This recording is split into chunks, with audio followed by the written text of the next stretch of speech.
Where's your chess set? Oh, I left it at home. Not You here sure? with me on the road. You sure you didn't leave it in the park? Those were some amazing photos. Tell us how this whole thing happened.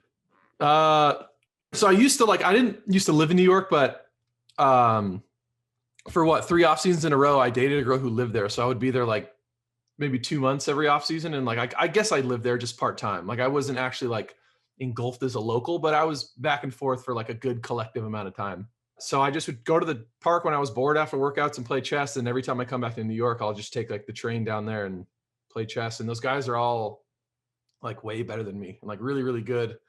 Some of them are like professionals. And so I just like to go and learn. And it's funny in that picture too. Like I saw someone showed me about like I have my queen up there. It was White's turn, I think. So I was fine. I didn't get my queen taken, but people were like, that's a terrible move. And it clearly was, probably because he beat me. The first game we played though, I was close. I was like, I think he was like 1,800. I don't know what that means, like ranking, which is like good. I'm probably like 1,300, not very good.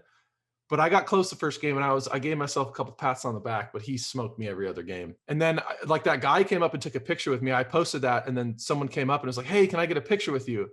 And then he looked at me like, tell me I'm like sitting here with some famous guy. And I was like, nah, I just play baseball. And he's like, no way. And we just had the conversation. I told him I played for the Rays.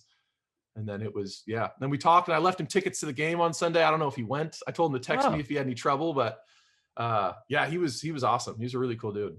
What a great experience. See, this is cool. This is one of the many reasons I always wanted you on the Chris Rose rotation, is because you're a real forward thinker. Like, you like life. I know that sounds stupid, but particularly in the last 16 months that we've lived in, like, you are a guy that really likes seeing what experiences you can have. Is that accurate?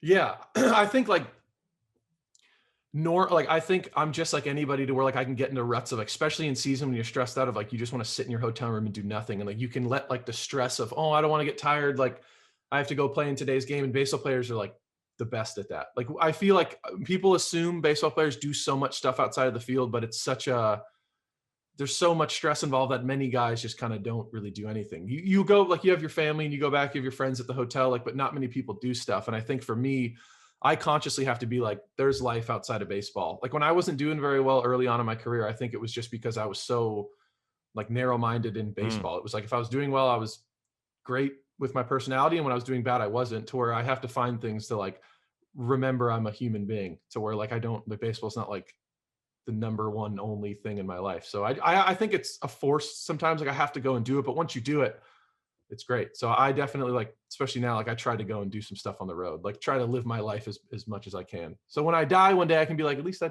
did it. At least I had fun in the big leagues.